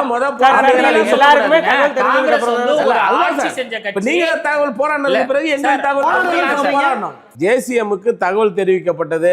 அந்த தகவலின் அடிப்படையில் நீங்க வந்து அந்த போராட்டத்தை எடுத்து செஞ்சீங்க. நான் கூட அதுக்கு வாழ்த்து தெரிவிச்சு பொதுத்தளத்திலே போட்டிருக்கேன். ஓகேங்களா? ஜேசிஎம்முக்கு வாழ்த்து தெரிவிச்சேன். இத்தனை நாள் இங்க இருக்கக்கூடிய அரசியல் கட்சிங்க எதை இது பண்ணிருந்தீங்கன்ற மாதிரி நான் ஒரு நாகரிகமற்ற வார்த்தையிலே ஒரு பதிவு போட்டிருந்தேன். அதுக்கு நிறைய பேர் இருங்க ஒரு நிமிஷம். அப்ப ரைட்டு. ஆனா அதற்கு பிறகு இன்னைக்கு நீங்க வந்து காங்கிரஸ் கட்சியை சார்ந்த ஒரு ஸ்போக் பர்சன் அங்க உட்கார வச்சுக்கின்னு நீங்க போராடினீங்களான்னு கேக்குறீங்க. காங்கிரஸ் தொடர்ச்சியா அந்த போராட்டத்தை வந்து தொடர்ச்சியான பல்வேறு பேரணிகள் நடத்தியிருக்கிறாங்க, பல்வேறு போராட்டங்கள் நடத்தியிருக்கிறாங்க. பேசணும்னு டிபேட் பகுதி வாரியா நடத்திருக்கோம். ஒரு நிமிஷம் நீங்க நடத்துற போராட்டத்தினால என்ன ஆக்கப்பூர்வமா நடந்தது என்ன பண்ணேன்னு சொல்றேன் சார். ஆளுநரை சந்தித்து மனு அளிச்சாங்க, சிபிஐ என்கொயரி கேட்டாங்க, சிபிஐ என்கொயரி வந்திருக்குது. ஓகேங்களா, சிபிஐ என்கொயரி வந்திருக்குது. நாங்க சிபிஐ என்கொயரி போடாதீங்கன்னு சொன்னோம். நான் வந்து சிபிஐ என்கொயரி வேணாம்னு சொன்னேன். எனக்கு சிபிஐ மேலே நம்பிக்கை கிடையாது. நான் என்ன சொல்றேன், மாணவர் கூட்டமைப்பு சாமிநாதன் என்னோட கருத்தை வைக்கிறேன். என்னோட கருத்தை வைக்கிறேன். நீங்க அந்த இஷ்யூ எடுத்து வந்தப்ப நான் வந்து உங்களுக்கு வாழ்த்து சொன்னன்ற பதிவு நான் பண்ணேன். ஓகேங்களா, இவங்க அமைச்சர், உள்துறை அமைச்சர் நாராயணசாமி அவர்கள் விசாரணைக்கு உட்படுத்துவார்னு சொல்றதுக்கு முன்னாடியே மாண்புமிகு முன்னாள் முதலமைச்சர் நாராயணசாமி அவர்கள் என்ன விசாரணைக்கு எந்த விசாரணைக்கு தயாருன்னு சொல்லிட்டு ஒரு பேட்டி கொடுத்தாரு. என்கொயரி நீங்க பண்ண வேண்டியதானே, விசாரணை நடத்த வேண்டியதானே. விவாதத்துக்குள்ள வருவோம் சார், விவாதத்துக்குள்ள வருவோம் சார். இப்போ பெஸ்ட் புதுச்சேரியா புதுவை இருக்கா? இவங்க சொல்ற மாதிரி பாஜக என்ன இருக்கும், கூட்டணி அரசு சொல்றது போல இங்க வந்து பெஸ்ட் புதுச்சேரியா இருக்கு? கண்டிப்பா இல்லை சார். அது வந்து உறுதியாக நம்ம சொல்லலாம். ஏன்னா நம்ம எதிர்பார்த்தது ஒன்று, இங்கே நடந்தது ஒன்று. ஏன் மக்கள் 2021 இவங்க வேணான்னு சொல்லிட்டு இவங்களுக்கு தேர்ந்தெடுத்தாங்கன்னா, ஒரு ஆக்கப்பூர்வமான ஒரு நல்ல விஷயங்கள் நடக்கணும்ன்ட்டு. என்றைக்குமே இல்லாமல் தோழர் ரைட்டாக சுட்டி காட்டினார். ஒர்லியாம்பேட்டையில் ஒரு 7 பேர் குடிதண்ணி குடிச்சு இறந்துருக்குறாங்க. ஒரு தமிழ்நாட்டில் கள்ளச்சாராயம் குடிச்சு இறந்தவனுக்கு 10 லட்ச ரூபா கொடுக்குறாங்க. இங்கே குடிதண்ணி குடிச்சு ஒருத்தன் இறந்துருக்கான். ஆனால் அது குடிதண்ணி மூலமாக இறக்கலை, அது டயரியா மூலமாக இறந்துருக்குறாங்க. வேற ஒரு காரணம் காட்டி இறங்கினாங்க. அப்போ அதே தொகுதியில் இருக்கிற அவங்களும் பெருசாக அதை கண்டுக்கல. அப்ப நாங்க வந்து ஒரு கட்சியாவும் ஆரம்பிக்கல, நாங்க ஒரு இயக்கமாவும் ஒரு மன்றமா உருளையாம்பேட்டில தான் 7 பேர் இறந்தாங்க. சக்தி நகர்ல டெத் இல்ல சார், சக்தி நகர்ல டெத் கிடையாது, பாதிக்கப்பட்டாங்கன்றது வேற, டெத்ன்றது வேற. அதாவது வாட்டரால டெத் ஆச்சுன்னா அது ஒரு மிகப்பெரிய நியூஸ். கிட்டத்தட்ட காலரா டெத்ன்றது ஒரு டிசாஸ்டர் மாதிரி. காலரா டெத் மாதிரி தண்ணி குடிச்சு ஒருத்தவங்க இறந்துருக்குறாங்க. அந்த 7 பேர் வீட்டுக்கும் அந்த எதிர்கட்சியும் எதுவும் செய்யல. இத்தனைக்கும் இப்ப இருக்கிற தற்போதைய எதிர்கட்சி தலைவர், அதுக்கு முன்னாடி அந்த தொகுதியோட எம்எல்ஏ, அவங்களும் எதுவும் செய்யல. இவங்களும் ஆளுங்கட்சியும் எதுவும் செய்யல, சுயேட்சை எம்எல்ஏ எதுவும் செய்யல. ஆனால் நம்மளோட இதை பண்ணி நாங்கள் ஒவ்வொரு வீட்டுக்காக போய் நாங்கள் எங்களால் முடிஞ்ச 1 லட்ச ரூபா செக்கும் கொடுத்துட்டு அவங்களோட பசங்களோட செலவு, இப்போ படிப்பு செலவையும் ஏற்றுக்கிட்டு நம்ம செஞ்சுக்கிட்டு இருக்கோம். இப்போ இந்த குடிதண்ணி பிரச்சனையை நம்ம தான் வந்து மேலே எங்கெங்கெல்லாம் அழுத்தம் கொடுக்கணுமோ, எந்த மினிஸ்ட்ரி கொடுக்கணும், எந்த வாட்டரில் என்னென்ன பிரச்சனை இருக்குது. இன்ஃபேக்ட் சார், இங்கே வந்து ஒரு பெரிய ஸ்டடி மாதிரி எடுத்து ஏன் இங்கே வந்து ஒரு பிரச்சனையாக இருக்குது, ஏன் வந்து குடிதண்ணி இங்கே பிரச்சனையாக இருக்குது, ஒவ்வொரு டிடிஎஸ் ஒரு ஏரியாவில் டிடிஎஸ் வந்து மாறுது சார். நீங்க அரியாங்குப்பத்துக்கு போனா ஒரு டிடிஎஸ் இருக்குது, நீங்க அப்படியே லாஸ்பேட் போனா நல்லா இருக்கு தண்ணி, அதை விட்டு முத்தியால்பேட்டை போனா 4000-3000 இருக்கு டிடிஎஸ். ஆனா அதை எதிர்த்தும் நாங்க கேள்வி கேட்டிருக்கோம். குடிதண்ணி தான் வந்து எங்களோட அடிநாதம். எங்களோட கட்சியோட முக்கியமான கொள்கை சுத்தமான சுகாதாரமான காற்று, சுத்தமான குடிநீர் அனைத்து மக்களுக்கும் அதுதான் சார் சொல்ல வரேன். உங்களுக்கு சொல்யூஷன் சொல்றேன். நீங்க சொல்றீங்கல்ல சார், நீங்க போங்க சார், பாண்டி மெரினா ஒரு இடம் இருக்கு சார், பாண்டி மெரினால இருந்து அரியாங்குப்பத்துக்கு ஒரு பிரிட்ஜ் போட்டு வச்சிருக்காங்க. நடுவுல கடலுக்கு அடியில டனல் போட்டு வச்சிருக்காங்க. இந்த டனலை போட்டு இது ஏன் போட்டீங்க? அந்த டனல் ஏங்க போட்டீங்க? ஏங்க போட்டீங்க? எங்க தலைவர் என்ன பண்ணிருக்காருன்னா, சிங்கப்பூர்ல சிபிஜின்னு ஒரு கம்பெனி எந்த ஊரை வந்து சிங்கப்பூரா பாண்டிச்சேரிக்கு வாங்க சார், அதுதான் சார் சொல்ல வர பேச விடுங்க சார். சிபிஜின்ற ஒரு கன்ஸ்ட்ரக்ஷன் கம்பெனி என்னைக்கு மலேசியால இருந்து வெளில அனுப்பிச்சு சிங்கப்பூரை உருவாக்கின ஒரு கன்ஸ்ட்ரக்ஷன் கம்பெனியை இன்வைட் பண்ணி எங்கள் தலைவர் அங்கே போய் பார்த்து அவங்கள கூட்டிகிட்டு வந்து இங்கே வந்து அவங்க ஒரு ஸ்டடி பண்ணி இங்கே அரிக்கமேடுலேருந்து அவங்க கேட்குற கேள்வியை தான், இந்தியாவுக்கே வழிகாட்டியாக இருந்த அரிக்கமேடு ஹார்பர், இன்னைக்கு அங்கே ஹார்பர் இருக்கா? ஏன் இல்லை? ஏன் பேக் வாட்டராக நினச்சிட்டு இருக்கிற ஒரு பேக் வாட்டர்னா என்ன சார்? கடல்லேருந்து ஒரு கரண்ட் எக்ஸ்சேஞ்ச் ஆகி சாண்டு எக்ஸ்சேஞ்ச் ஆகும்போது தான் ஒரு நல்ல தண்ணி இதாகும். ஆனால் நீங்கள் என்ன பண்ணுறீங்க, என்டையராக பேக் அடித்து இந்த இது இல்லாமல் சேரும் சகதியுமாகி அரிக்கமேட ஒரு ஹெரிட்டேஜ் சைட்டாக ஓரமாக வச்சுட்டீங்க. இதனால் என்ன நடக்குது, பேக் வாட்டர் ஃபுல்லாக அப்படியே போய் சேரும் சகதி ஆயிடுச்சு. இப்போ இதனால் கரண்ட் எக்ஸ்சேஞ்ச் இல்லாதனால இங்கே ஃபிஷரிஸே இல்லை சார். ஃபிஷரி டிபார்ட்மெண்ட் என்ன சொல்றாங்க, இப்போ நேத்து ஒரு வாரத்துக்கு முன்னாடி எங்க தலைவர் முன்னெடுத்து காரைக்கால் மீனவர்களோட பிரச்சனை 18 போட்டை வந்து பிடிச்சி வச்சிருக்காங்க சார். ஒரு போட்டு 2 போட்டில் 18 போட்டை பிடிச்சி வச்சிருக்காங்க. நாங்க ஸ்ரீலங்கா தூதரகத்துல பேசி அந்த அமைச்சரை அமைச்சு வந்து இங்க ஒரு மீட்டிங், ஒரு கவர்மெண்ட் செய்ய வேலையை நீங்க வந்து எங்களால ஒரு தனி மனிதன் என்ன செய்ய முடியுமோ அதெல்லாம் எக்ஸ்டர்னல் பாலிசி இதுவே நாங்க செய்யும் போது ஆட்சிக்கு வந்தா நாங்க என்னென்ன செய்வோம்ன்றது நீங்க பாருங்க. உங்க மேல எஃப்ஐஆர் சார் நீங்க அவரை தாராளமா நான் என்ன அவரு தெரியும் இல்ல, நானே ஒரு நிமிஷம். அவர் ஒரு தனி மனிதரா எங்க தலைவர் வந்து இதெல்லாம் செய்வார்னு சொல்றாரு. இருங்க ஒரு நிமிஷம். நான் சொல்ல வரேன். ஏன் ஒரு தேசிய கட்சி நீங்க எத்தனை நாள் இதை செய்யல? இப்ப தோழர் கூட சொன்னார் பிரெஞ்சு கவர்மெண்ட் வந்து இவ்வளவு ஃபண்டு கொடுத்தாங்கன்னு. என்ன சார் நடந்துச்சு? அக்வாஃபயர்ல இருந்து தண்ணி எடுக்கிறேன்னு சொன்னாங்க. அதை எடுக்காதீங்கடா. அக்வாஃபயர்ல இருந்து தண்ணி எடுத்தீங்கன்னா பூமியோட பேஸ் வீக் ஆயிடும். தமிழ்நாட்டுக்காரன் எங்க இருந்தானா நம்மளோட ஊரோட மாநில ஊருக்குள்ள இருக்க அந்த தண்ணி எடுக்காதீங்க. கடல் நீரை வந்து மழை நீரை வந்து நீங்க பூமிக்கு செலுத்த ஆரம்பிங்கன்னு சொல்லிட்டு தொடர்ந்து நம்ம குரல் கொடுத்துக்கிட்டே இருக்கோம். இங்க நீருன்றது பெரிய பிரச்சனை சார். இந்த நீரோட பிரச்சனை என்னன்னா மழை மூலமா வர நீர் எல்லாமே வந்து கடலுக்கு போகுது சார். அங்க கடலுக்கு போற பேசேஜே தவறா இருக்கு சார். ஸோ நாங்கள் ஒரு பெரிய ஸ்டடி ஒன்று போட்டுட்டு வர மார்ச் மாதம் கண்டிப்பான முறையில் இதே புதுச்சேரி மக்களுக்கு நாங்கள் என்ன செய்ய போகிறோம், நாங்கள் வந்தால் புதுச்சேரிக்கு குடிநீருக்கு நாங்கள் என்ன பண்ண போகிறோம், இத்தனை நாள் யாருமே பண்ணாது, அதுக்கான சொல்யூஷன் ட்ரிவனாக நாங்கள் கொடுப்போம். அப்போ நீங்கள் பாருங்கள் சார், நாங்கள் சொல்கிறது சாத்தியமா இல்லையான்றதை நீங்கள் அப்போ பாருங்கள். இதே ஃபிஷர்மேன் பிரச்சனை எல்லாரும் முடியாது நாங்கள் இன்னைக்கு நாங்கள் ஒரு புரிந்துணர்வு போந்த மாதிரி அவங்க கிட்ட பேசிட்டு காரைக்கால் மீனவர்களோட படகை வந்து அரசுடைமையாக்கப்படும் ஒரு சட்டம் போட்டாங்க. அதை எதிர்த்து நாங்கள் பேசுகிறோம். ஸ்ரீலங்காவில் ஃபிஷர்மேனோட போட் அரசுடைமை, அதை தயவு செஞ்சு எடுங்கன்னு சொல்லிட்டு நாங்கள் அந்த ஊர் பிரசிடென்ட்டுக்கு அழுத்தம் கொடுத்துக்கிட்டு இருக்கோம். நாங்கள் போய் அதுக்கு அடுத்த கட்டமாக இன்னும் 2 வாரத்தில் எங்கள் தலைவர் போய் பிரசிடென்ட் போய் பார்ப்பார். பார்த்து எங்களோட ரெப்ரசன்டேஷன் நாங்கள் கண்டிப்பாக கொடுப்போம். நாங்கள் இங்கே மட்டும் கொடுக்க மாட்டோம். எங்கெங்கெல்லாம் மினிஸ்ட்ரி இருக்கோ உலகளாவி எல்லா இடமோ எல்லாம் போகிறோம். நாங்கள் அதுக்கான சொல்யூஷன் எல்லாமே கொண்டு வந்துக்கிட்டு இருக்கோம். எங்களோட இது ஒன்றே ஒன்று தான் சார். கையில் மக்கள் நம்மளை நம்பி ஆட்சியை கொடுத்துருக்காங்க சார். அதில் காங்கிரஸாக பிஜேபி இல்லாமல் மக்கள் நலன் சார்ந்த அரசியல் பண்ணுங்க. அந்த மக்கள் நலன் சார்ந்த அரசியல் யார் செஞ்சாலும் நாங்கள் ஏற்றுப்போம் சார். இதே கிரண்பேடியை பற்றி 1000 பேர் 1000 கிரிட்டிசைஸ் பண்ணுவாங்க. ஆனால் இன்னைக்கு சென்டாக்ன்ற ஒரு விஷயம் சரியாக நடந்துச்சுன்னா அது காரணம் கிரண்பேடி.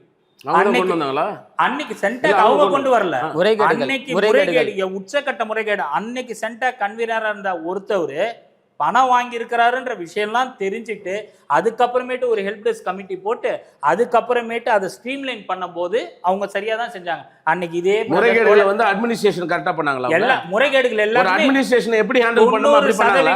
90% நீங்க சொன்ன பல விஷயங்களை நான் ஆதரிக்கிறேன். ஓகேங்களா? வியந்து பாக்குறேன் உங்களை. கரெக்ட். நான் வந்து பிஜேபி நோக்கி கேள்வி வைக்கிறேன். 1 மாதத்துக்கு முன்பு அரசியல் கட்சி உருவாக்கிய ஒருவரால் ஸ்ரீலங்கா போய் பேச முடியும், மீனவர்களுடைய பிரச்சனை பேச முடியும், இங்க இருக்கிற நீர்வளம் சம்பந்தமா ஆய்வு செய்ய முடியும்னு சொல்லிட்டு அவர் பட்டியலிடும்போது இந்த மாநிலத்தை பெஸ்ட் மாநிலமா மாத்துவோன்னு சொல்லி வந்தீங்களே, நீங்க என்ன செய்வீங்கன்ற கேள்வியை நான் வைக்கிறேன். கண்டிப்பா கேட்கலாம். ஆனா இங்க அட்மினிஸ்ட்ரேஷனுக்கு வந்தவங்க அட்மினிஸ்ட்ரேஷன் என்ற பணியை பார்க்காம அடுத்த கட்டத்துல நோக்கி இங்க இருக்கிற அதிகார வர்க்கத்தை அடிச்சு உடைச்ச கதையெல்லாம் உங்களுக்கு தெரியுமா? அவங்களை புனிதப்படுத்தும் போது எங்களால ஏற்றுக்க முடியாது. புனிதப்படுத்துறதை ஏற்றுக்க முடியாதுன்னு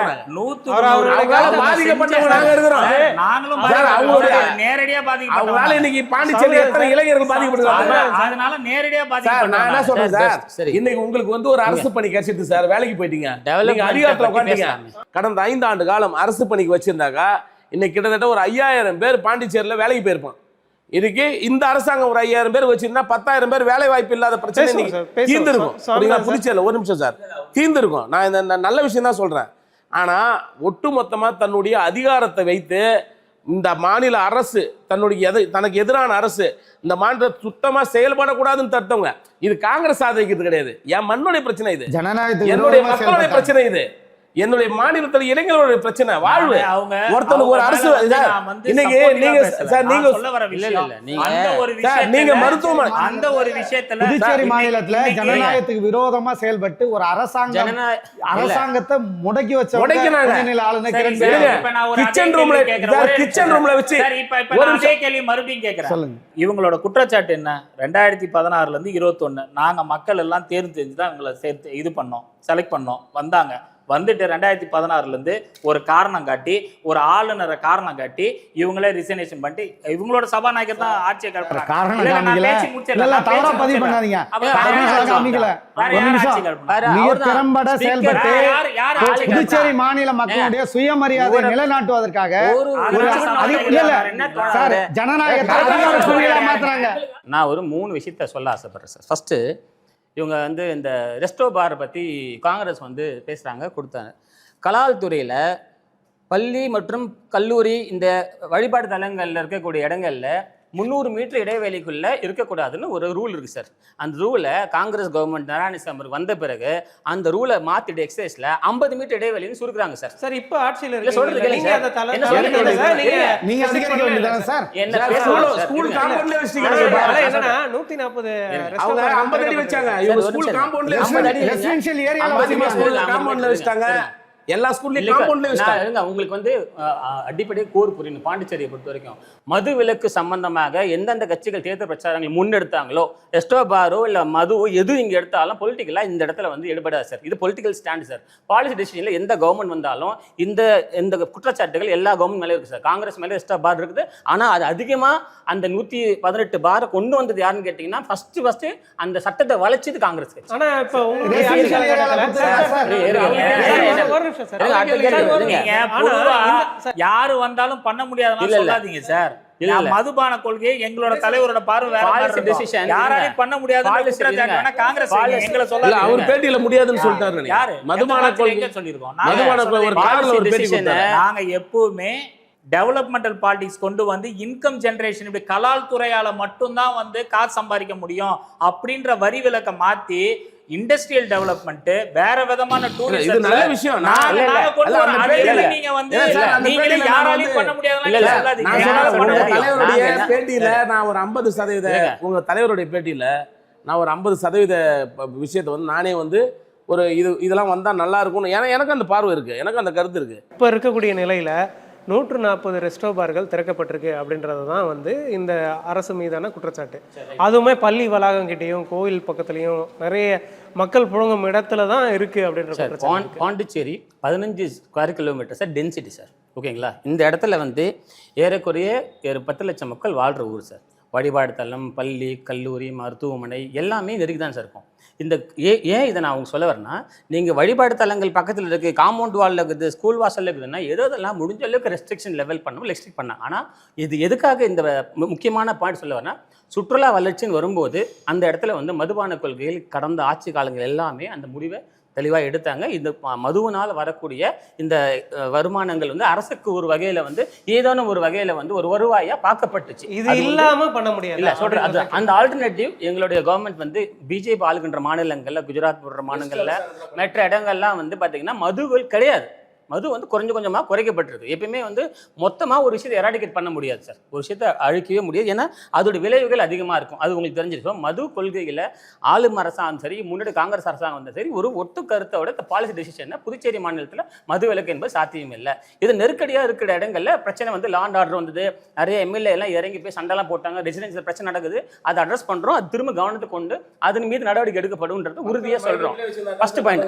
ரெண்டாவது விஷயம், மது விலக்கு சாத்தியமே இல்லைனாலும் நோக்கி கொஞ்சமா பயணிக்கக்கூடிய அரசாங்கத்தினுடைய விஷன் இருக்கு, நடவடிக்கை எடுத்திருக்கு. அது விஷன் இருக்கு சார். அந்த விஷன்ல தான் இப்ப சார் நான் பேச விடுங்க சார். லாஸ்ட் ரவுண்ட் என்ன லாஸ்ட் ரவுண்ட் என்ன பேச விடுங்க. இந்த பாலிசி லெவல் டிசிஷன் கடந்த அரசாங்கத்துக்கும் சரி மற்ற அரசாங்கங்களுக்குமே இந்த ஒரு நிலைப்பாடு இருக்கு. விரைவில் இது மாதிரி ஒரு மாற்று வரிகளை நம்ம ஏற்பாடு பண்ணணும். First point. செகண்ட் பாயிண்ட், எல்ஜேகேவோட கிளைமிங் வாட்டர் சோர்ஸ் சொன்னாங்க. வாட்டர் சோர்ஸோட ப்ராப்ளம் என்னன்னு கேட்டிங்கன்னா, கடந்த 6 மாதத்துக்கு முன்னாடி பாரதிய ஜனதா கட்சி நாங்கள்லாம் ஒன்றா வந்து ஒரு பெட்டிஷன் ரெடி பண்ணி ஆளுநர்கிட்ட கொடுக்குறோம். 17 மீனவ கிராமங்களில் கழிவு நீர் நேரடியாக கடலில் கலக்கின்றது. இதுக்கு வந்து சீவேஜ் யூனிட்ஸ் வந்து நிறைய இடத்துல போடணும் அப்படின்றத நாங்கள் லெட்டர் கொடுத்து அந்த கடிதம் நான் அனுப்புகிறேன். எதுக்காகனா அகெயின் அந்த கிரவுண்ட் வாட்டர் இஷ்யூஸில் நம்மகிட்ட வந்து 22 போர் தான் சார் இருக்குது. பிடபிள்யூடியில் ஐடென்டிஃபைட் போர். புதுசானால இந்த ஊரில் போர் போட முடியாது. இப்போ எங்கெங்கெல்லாம் போர் பாயிண்ட் இருக்கு, நீங்கள் ஒரு இடத்துல போய் பார்த்தா அந்த போர் பாயிண்ட்லேருந்து தான் நம்ம தண்ணி எடுத்துகிட்டு வந்து நம்ம நீர்த்தக்கு தொட்டி தண்ணி ஏற்றுறோம். இதான் பாயிண்ட். இந்த இடத்துல ஒரு இடத்துலையுமே டிடிஎஸ் மாறிட்டு ஏன் மாறுதுன்னா, நம்ம salt water, we are coastal belt, ஜியாகிராஃபிக்கலாக இந்த ட்ராபிக்கல் லேண்ட், இது புரிஞ்சுக்கணும். ஸோ இந்த கிரவுண்ட் வாட்டர் வந்து டிராஸ்டிக்காக உள்ள நம்மளுடைய மேக்ஸிமம் 15 கிலோமீட்டர் சதுர கிலோமீட்டர் தாண்டி போயிடுச்சு. அதனால தான் இந்த வாட்டர் கண்டாமினேஷன் நடக்குது. இது என்ன பிரச்சனைனா, இது திரும்ப ஒரு ஆய்வுக்கு உட்படுத்து 1000 லட்சம் லிட்டர் வந்து புதுச்சேரி மாநிலத்தில் அந்த சுத்திகரிக்கப்பட்ட தண்ணி வந்து வெளியே போகுது. இதனால் மண் வளம் வந்து இந்த தண்ணி வந்து இண்டஸ்ட்ரிக்கு பயன்படுத்த முடியாது, இந்த இண்டஸ்ட்ரி வந்து ஃபெர்டிலுக்கும் பயன்படுத்த முடியாது அப்படின்னு கண்டுபிடிக்கப்பட்டு அதன் பிறகு அதுக்கு மாற்று வழி ஏற்பாடு பண்ணி அந்த மாற்று வழியை தான் இப்போ வரைக்கும் இந்த அரசாங்கம் இந்த குடிநீர் பிரச்சனை தீர்க்கும். அது இல்லாம ஒரு கண்டாமினேஷன் சொல்றது இந்த சீ வாட்டர் சொல்றீங்க. சீ வாட்டரால தான் கிரவுண்ட் வாட்டர் ஆகுது. நான் சொல்லுவேன் சீ வாட்டர் தான் ஆகுது. ஏன்னா அரசாங்கத்தினுடைய பாலிசி ரொம்ப தெளிவா, ஏன்னா நம்மளால புதுசா போர் போட முடியாது, இருக்கிற போர் தான் எடுத்தோம்னா போர்ல தண்ணி குறைவா. இது வாட்டர் இஷ்யூஸ்ல கவர்மெண்டோட டெசிஷன். ரெண்டாவது விஷயம், பெஸ்ட் பாண்டிச்சேரி என்னென்ன பண்ணாங்கன்னு ஒரு 2 நிமிஷத்துல ஷார்ட்டா சொல்றேன். தேசிய ஜனநாயக கூட்டணி கரசூரில் இருக்கக்கூடிய 700 ஏக்கர் நிலப்பரப்பு வந்து தொழில்பேட்டை அறிவிக்கப்பட்டு அதுக்கான ஆயத்த பணிகள் ஏற்பாடு செய்யப்பட்டிருக்குது. தொழில்பேட்டைக்கான அரசினுடைய புதிய நிலப்பரப்பை எடுத்துக்கொள்ளப்பட்டது. முதியோர் உதவித்தொகைக்கு வந்து என்ஆர் பிஜேபி கூட்டணி அரசு வந்து கடந்த ஆட்சியில் கொடுக்காத 10,000 பேர் கொடுக்கப்பட்டிருக்குது. இப்போது உயர்த்தி வழங்கப்பட்டது, போன மாதம் உயர்த்தி வழங்கப்பட்டது. இது இல்லாமல் பிரைம் மினிஸ்டருடைய பிரதமர் கல்வீடு கட்டுத்திட்டத்துக்கு கீழே ஏறக்குறைய வந்து 10,000 வீடுகள் கட்டுக் கொடுக்கப்பட்டிருக்கிறது. இதுவும் இல்லாமல் அடுக்குமாடி குடியிருப்புகள் ஏறக்குறைய ஒரு அடுக்குமாடி குடியிருப்புகள் 120 212 குடியிருப்புகள் வரைக்கும் கட்டப்பட்டிருக்குது. இது மட்டும் இல்லாமல் ஜிப்மரில் வந்து நம்மளுடைய காரைக்கால் ஜிப்மர் தொடங்கப்பட்டிருக்குது. ஒரு நிமிஷம், பஸ் ஸ்டாண்ட் வந்து ஸ்மார்ட் சிட்டியில் தொடங்கப்பட்டிருக்குது, ஸ்மார்ட் பஸ் ஸ்டாப் உருவாக்கப்பட்டிருக்குது. இது மட்டும் இல்லாமல் வில்லியனூரில் வந்து ஆயுஷ்மான் பாரத்தினுடைய மருத்துவமனை கட்டப்பட்டிருக்குது. பாகூரில் புதுச்சேரி பஸ் நிலையம் ஸ்மார்ட் சிட்டி திட்டத்தில் கட்டப்பட்டிருக்கிறது. ஸ்மார்ட் ரயில்வே ஸ்டேஷன் தேசிய அளவில் புதுச்சேரி ரயில் நிலையம் மேம்படுத்தப்பட்டிருக்கிறது. இதுவும் இல்லாமல் கல்வி காலேஜ், வஉசி போன்ற பள்ளிகள் அனைத்து ஸ்மார்ட் சிட்டி திட்டத்தில் புனரமைக்கப்பட்டிருக்கிறது. உலக அளவில் இந்த கடற்கரை சுற்றுலாவை மேம்படுத்துவதற்கு புதிய பீச்சுகள் உருவாக்கப்பட்டிருக்கிறது. ஏர்போர்ட் வந்து எக்ஸ்டென்ஷன் இல்லைன்னு சொன்ன காலகட்டத்தில் ஏர்போர்ட் எக்ஸ்டென்ஷன் 240 ஏக்கர் வந்து ஏர்போர்ட் எக்ஸ்டென்ஷனுக்கு அனுமதி கொடுக்கப்பட்டிருக்குது. மீனவர் வாழ்வாதாரத்துக்கான மீனவர்கள் நலத்திட்டங்கள் வழங்கப்பட்டிருக்கிறது. விவசாயிகளுக்கான நேரடியான விவசாயி கிசான் சம்மான் நிதி மூலியமாக வருடத்துக்கு 6000 பேருக்கு PFMS public financial monetary system நேரடியாக விவசாயிகளுக்கு வங்கியில் பணம் செலுத்தப்படுகின்றது. நிறைய ஆலயங்கள் புனரமைக்கப்பட்டிருந்திருக்குது. இது மட்டும் இல்லாமல் பிரதமருடைய சாலைகள் விரிவாக்க பணிகள் பட்டியல் நீண்டு கொண்டே போகிறது. கடைசியாக சொல்ல வரது, புதுச்சேரி அரசாங்கம் தேசிய ஜனநாயக கூட்டணி என்ஆர் அரசாங்கம் ஏறக்குறைய புதுச்சேரி அரசாங்கத்தில் 5000 பேருக்கு மேலே அரசு வேலை வழங்கியுள்ளது. இதுதான் எங்கள் பெஸ்ட் புதுச்சேரியினுடைய இன்ஃப்ராஸ்ட்ரக்சர் டெவலப்மெண்ட், வேலைவாய்ப்பு, எஜுகேஷன், இதெல்லாம் ஒட்டுமொத்தமான வளர்ச்சிக்கான அரசாங்கமாக இந்த அரசாங்கம் செயல்பட்டு வருகின்றது. இவ்வளோ லிஸ்ட்டை சொல்லியிருக்காரு, மூச்சு விடாமல் அவர் சொல்லியிருக்காரு. பெஸ்ட்டு புதுச்சேரியாக ஆக்கியிருக்கோம் அப்படின்னு சொல்கிறாரு. உங்களுடைய கருத்தை சுருக்கமாக பதிவு பண்ணுங்க. அதாவது ஸ்பெஷல் எக்கனாமிக் ஜோன்ன்ற அடிப்படையில் கரசூரில் எடுக்கப்பட்ட நிலங்கள் இன்றைக்கும் கரம்பாக தான் கிடக்குது. புரியுதுங்களா? அதை வந்து இந்த அரசாங்கம் அமைஞ்ச உடனே புதிய தொழிற்சாலைகளை கொண்டு வருவோம்னு சொன்னாங்க. அது அவங்களால ஃபெயிலியர். மறுபடியும் மீண்டும் ஒரு அறிவிப்பு. இவங்க எப்படின்னா வெறும் அறிவிப்பு மூலமாகவே ஒரு செயல் திட்டத்தை செயல்படுத்துகிற மாதிரியான ஒரு பிம்பத்தை, ஒரு போலியான பிம்பத்தை உருவாக்கக்கூடிய நல்ல கை தேர்ந்தவர்கள் பிஜேபி காரங்கன்றது எல்லாமே பேப்பரில் பேப்பரில் அப்படிதான் சார். ஒன்றும் இல்லை, நலவாரியம் கிட்டத்தட்ட 2.5 லட்சம் பேர் இருக்காங்க முறைசாரா தொழிலாளர்கள் புதுச்சேரி மாநிலத்தில். அவர்களுக்கான சமூக பாதுகாப்பு வாரியம் என்பது காங்கிரஸ் அரசாங்கத்தால் 2020 கொண்டு வரப்பட்டது. அந்த நலவாரியத்திற்கு 2.5 லட்சம் தொழிலாளர்களுக்கு குறைந்தபட்சம் ஒரு 10 கோடி ரூபாய் நிதி ஒதுக்குவதற்கு 12,000 கோடி பட்ஜெட் போட்டுட்டோம் சொல்றது முக்கியம் இல்லை.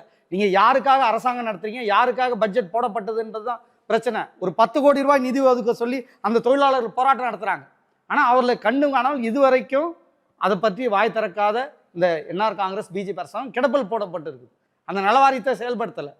அதே மாதிரி இப்போ அவங்க சொன்னாங்களே, நாங்கள் பஸ் ஸ்டாண்டை வளர்ச்சி ஆக்கிட்டோம், ரயில்வே ஸ்டேஷனை வளர்ச்சியை கொண்டு வந்துட்டோம், ஏர்போர்ட் கொண்டு வந்து, இதெல்லாம் ஏன் கொண்டு வந்துடுறாங்கன்னா கடைசி வரைக்கும் பாருங்கள், ஒரு புதிய தொழிற்சாலையை கொண்டு வந்தோம்னா அவங்களால சொல்ல முடியாது. ஏன் 118 தொழிற்சாலை சார், ஒரு நிமிஷம் சார், கிட்டத்தட்ட 118 தொழிற்சாலை வந்து சொன்னீங்க. கிட்டத்தட்ட ஆயிரக்கணக்கான சிறு குறு தொழிற்சாலைகள் மூடப்பட்டு இருக்குது. ரெக்கார்டுகளாக கொடுக்க முடியும். புரியுதுங்களா? ஆகவே இப்படி வேலைவாய்ப்பை பறித்து டூரிசத்தை வளர்க்குறதுனால நீங்கள் எல்லாரும் புதுச்சேரி இளைஞர்கள், என்ஆர் காங்கிரஸ் பிஜேபி தேசிய ஜனநாயக கூட்டணி அரசாங்கம் என்ன சொல்ல வராங்கன்னா, இந்த புதுச்சேரி மாநில இளைஞர் தப்பிச்சு ஓடுங்கன்னு சொல்ல வராங்க. அதுதான் அவர் சொல்லாம கடைசி வரைக்கும் அவங்களால புதிய வேலைவாய்ப்பை கொண்டு வந்தோம். இந்த சார், ஒரு நிமிஷம், கூட்டுறவு நிறுவனங்களுக்கு ஸ்பெஷல் ஃபண்ட் அலோகேட் பண்ணி 15,000 பேருக்கு வேலை வாய்ப்பு கொடுக்க சொன்னாங்க. முற்றிலும் போய் ஏஎஃப்டி சுதேசி பாரதி மில்லை திறந்து 25,000 பேருக்கு வேலை கொடுப்போம்னு சொன்னாங்க. அதுவும் முற்றிலும் போய் இந்த மாநிலத்தை வளர்ச்சி அடைய செய்வோம்னு சொன்னாங்க. அதுவும் முற்றிலும் போய் இன்னைக்கு சுகாதாரத்துறை முற்றிலுமாக சீரழிந்த துறையாக இருக்குது. ஒரு டாக்டரை கூட நிரந்தரமான டாக்டராக நியமிக்கப்பட முடியவில்லை இந்த அரசாங்கத்தால். ஒட்டுமொத்தமாக ஃபண்ட் இன்சஃபிஷியன்சியால் இந்த அரசாங்கம் முட்டு சந்தில் நிறுத்தப்பட்டிருக்கின்றது. இதை நாங்கள் சொல்லவில்லை. என்ஆர் காங்கிரஸினுடைய இந்த தேசிய ஜனநாயக கூட்டணி அரசாங்கத்தினுடைய முதலமைச்சர் சொன்னார், என்னை விட்டா இப்படியே பின்னாடி வழியே போயிடுவேன், எந்த கோப்பு அணிச்சாலும் கையெழுத்தாக மாட்டேங்குது, முட்டுக்கட்ட போடுறாங்க. அதுல பிஜேபி ஆதாயம் அடைந்தால் மட்டும்தான் அந்த திட்டம் நிறைவேற்றப்படுகின்றது. மக்களுக்கான நலத்திட்டங்கள் உருவாக்க முடியவில்லை. இந்த அரசாங்கம் தோல்வி அடைந்த அரசாங்கம். இதை நாங்க சொல்லல, முதலமைச்சர் சொல்றாரு, அந்த ஆட்சியில பங்கெடுத்த அமைச்சர் சொல்றாரு, அந்த ஆட்சியில பங்கெடுத்த சட்டமன்ற உறுப்பினர் சொல்றாரு. இதை விட ஒரு தோல்வி முகம் கொண்ட ஒரு அரசாங்கத்தை புதுச்சேரி மாநில மக்கள் பொறுத்து கொண்டிருக்க மாட்டார்கள். வருகின்ற 2026ஆம் ஆண்டு இந்த ஆண்டில் 3 மாதங்களில் இந்த என்ஆர் காங்கிரஸ் பிஜேபி அரசாங்கம் இந்த இரட்டை இன்ஜின் ஆட்சி முற்றிலுமாக கோளாறு பிடித்து முற்றிலுமாக துருப்பிடித்த இன்ஜினை கொண்ட இந்த இரட்டை இன்ஜின் ஆட்சியை காங்கிரஸ் கட்சியினுடைய தலைவர் மரியாதைக்குரிய வைத்திலிங்கம் தலைமையிலும் முன்னாள் முதலமைச்சர் நாராயணசாமி அவர்கள் தலைமையிலும் இந்த அரசாங்கத்தை தூக்கி எறிகின்ற மக்கள் எழுச்சி என்பது இந்த புதுச்சேரி மாநிலத்திலே ஏற்பட்டிருக்கின்றது. போலி மருந்து ஊழலிருந்து பிடபிள்யூ ஊழலிருந்து ஒட்டுமொத்த இந்த அரசாங்கத்தினுடைய ஊழல் பட்டியலை மக்கள் மத்தியில் வெளிச்சம் போட்டு காட்டுவோம். காங்கிரஸ் கட்சி மீண்டும் இந்த புதுச்சேரி மாநிலத்தில் ஆட்சி அமையும். கண்டிப்பா 2026 தேர்தல்ல மக்கள் என்ன சொல்றாங்க நான் ஒரே ஒரு கருத்து மட்டும் பதிவு பண்ணணும்னு நினைக்கிறேன் சார். எல்லாரும் திறப்போம் அப்படின்றது அவங்களோட ஒரு கட்சியும் வரும்போது சொல்லுவாங்க. ஆனால் எங்களோட தேர்தல் அரசியலுன்ற ஒரு அமைப்பை ஆரம்பிக்கிறதுக்கு முன்னாடி, ஜெய்சிஎம் மன்றம்னு ஒரு ஆரம்பிக்கிறதுக்கு முன்னாடி முதல்ல எங்களோட அரசியல் பயணமே ஏஎஃப்டி மில்ல தான் ஆரம்பிச்சு. எங்கள் தலைவரோட முதல் கன்னி பேச்சான அந்த கன்னி பேச்சிலே சொன்ன ஒரே ஒரு விஷயம், மில்லை என்கிட்ட கொடுங்க, நான் பணம் கொடுத்து அந்த மில்லை ஓப்பன் பண்ண வைக்கிறேன்னு சொல்லிட்டு நாங்கள் தனிப்பட்ட முறையில் லெட்டர் கொடுத்தோம். முந்தானேத்து பொங்கல் திருவிழா நடந்தபோது அதே இவங்களை வச்சுக்கிட்டு ஏஎஃப்டி ஊழியர்களுக்கு அங்கே நம்ம நலத்திட்ட உதவிகளை கொடுத்தோம். எந்த அரசு அவங்கள கண்டுக்காமல் விட்டுச்சோ அது 2 அரசும் சரி. நாங்கள் எந்த பாசிக்கு பான்ஃபேப் மூடப்பட்ட அனைத்து ஊழியர்கள், பாசிக்கு பான்ஃபேப் பான்டெக்ஸு இந்த ஏஎஃப்டி ஊழியர் அனைவருக்கும் பொங்கல் ஃபங்க்ஷனுக்காக எங்கள் தலைவர் நிவாரணத்தை தனிப்பட்ட முறையில் கொடுத்துருக்கிறார். இதை நான் எக்ஸ்ட்ராவாக பதிவு பண்ணேன் சார். வாய்ப்புக்கு நன்றி. சுருக்கமாக சொல்லிடுங்க, புதுவை வளர்ச்சியை நோக்கி பயணிச்சுக்கிட்டு இருக்கா சார்? மோடி எப்போ புதுச்சேரியில் காலை வச்சு இது பெஸ்ட்டு புதுச்சேரின்னு சொல்லுவாரோ அன்றைக்கே இது ஒஸ்ட்டு புதுச்சேரியாக மாறிடுது சார். இதுதான் நிதர்சனமான உண்மை. இப்போ தோழர் ஒரு அடிக்கடிக்கு ஒரு பட்டியல் சொன்னார். எல்லாம் வெறும் அறிக்கை தான், எல்லாம் பேப்பர் செய்தி, வெறும் பேப்பர் செய்தி. சார் அங்கங்க நாங்க செங்கல் பட்டிருக்கிறது சார், அங்கங்க செங்கல் தூக்கி நாங்க பிஜேபி ஆபீஸ்ல வச்சிருவோம். அதெல்லாம் வைக்கிற ஆள் தான் நான் அடிக்கடி வைப்பேன். கண்ணத்துல நீங்க சூப்பரா எடுத்து வச்சுட்டு போயிடுவேன். இது எல்லாம் வெறும் பேப்பர் அறிக்கை, பேப்பர் செய்தி. பிஜேபி பாண்டிச்சேரியில 4 பேர் குழுவா சுத்தி இருந்தாங்க. நம்ம தோழர் மாதிரி ஒரு அந்த ஆர்எஸ்எஸ் ஐடியா தனிப்பட்ட முறையில வேண்டாம். இல்ல நான் சொல்றேன், அப்படி சுத்தி இருந்தவங்க தான். இன்னைக்கு ஏதோ காங்கிரஸோடைய தயவுல, காங்கிரஸ்ல வளர்த்து விட்ட ஒருத்தவங்க ஒரு சிலரால இன்னைக்கு அங்க போயிட்டு அதிகார பதவியை காட்டி இன்னைக்கு அந்த இடத்துல அதிகாரத்துக்கு வந்துட்டீங்க. இவ்வளவுதான் உங்களுடைய அதிகாரம். யாரும் கொள்கை ரீதியா கருத்தியல் ரீதியா யாரும் வச்சிடல. இவங்க எல்லாருமே உடைய பேக்ரவுண்டுன்னு சொல்லி பார்த்தீங்கன்னா மக்களை பற்றி தொடர்ச்சியாக சிந்திச்சு அதிகாரத்துக்கு போனவங்க யாரும் கிடையாது. மக்களுக்காக உழைச்சி, மக்களுக்காக போராடி, மக்களுக்காக களத்தில் நின்றவங்க இன்னைக்கு யாரும் அதிகாரத்தில் கிடையாது.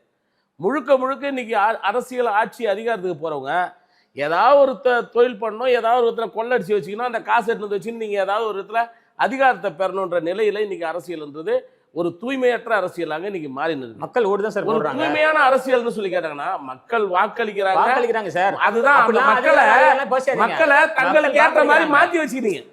மக்களை தங்களுக்கு ஏற்ற மாதிரி பழக்கப்படுத்தி மாத்தி வச்சு இன்னைக்கு மாநிலத்தை இப்படி ஒரு சீரழிவு பாதையை நோக்கி நீங்க கொண்டு போயிருக்கீங்க. புதுச்சேரி மாநிலத்தை வளர்ச்சி, இங்க இருக்கிற புதிய பேருந்து நிலையத்தை உதாரணமா சொல்றாரு. புதிய பேருந்து நிலையம், அதுக்கு முன்னாடி கட்டப்பட்ட புதிய பேருந்து நிலையத்துல எத்தனை பேருந்துகள் நிக்கலாம் உள்ள போயின்றத நீங்க இதுக்கு முன்னாடி இருக்கிற வரைபடத்தை எடுத்து பாருங்க. முன்னாடி இருந்த பஸ் நிலையத்துடைய போட்டோ எடுத்து பாருங்க. எத்தனை கேபினெட் இருக்கும், எத்தனை கடை இருக்குன்றதை பாருங்க. ஆனா இன்னைக்கு ஒரு குறுகிய வட்டத்தை கட்டி விட்டு அது உள்ளார ஒரு பஸ் போனா ஒரு பஸ் வெளில வர முடியல. மக்கள் இன்னைக்கு இப்ப போங்க சாயந்தரம் 6 மணிக்கு நடுரோடு முழுக்க உள்ள போக முடியாத பஸ் எல்லாம் ரோட்ல நிற்கும். இந்த அவலத்துல ஒரு பஸ் ஸ்டாண்டை கட்டிட்டு நாங்க பஸ் ஸ்டாண்டை புதுப்பிச்சோம். பஸ் ஸ்டாண்டை புதுப்பிச்சோம் மாத்துக்குடியில என்ன பஸ் ஸ்டாண்டை எப்படி நீங்க புதுப்பிச்சீங்க? பின்னாடி இன்னைக்கு நீங்க ஸ்மார்ட் சிட்டி என்ற அடிப்படையில நீங்க ஸ்மார்ட் சிட்டி என்ற அடிப்படையில மாநிலத்தை ஃபுல்லா நாங்க தூர் வாரோன்றீங்க.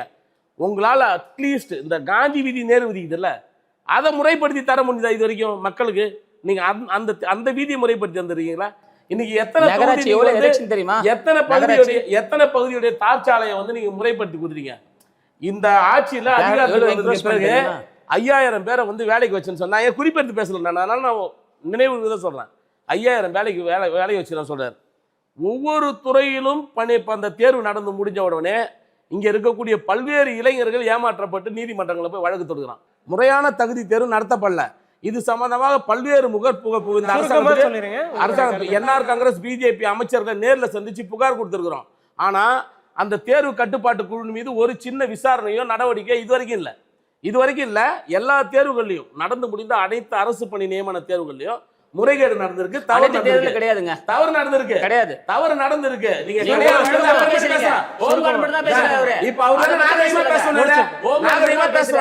கொரோனா நேரத்தில் 100 நாட்கள் பணி செய்த எல்லாரையும் பணி நியமனம் செய்யணும்னு சொல்லிட்டு இவங்க அரசு.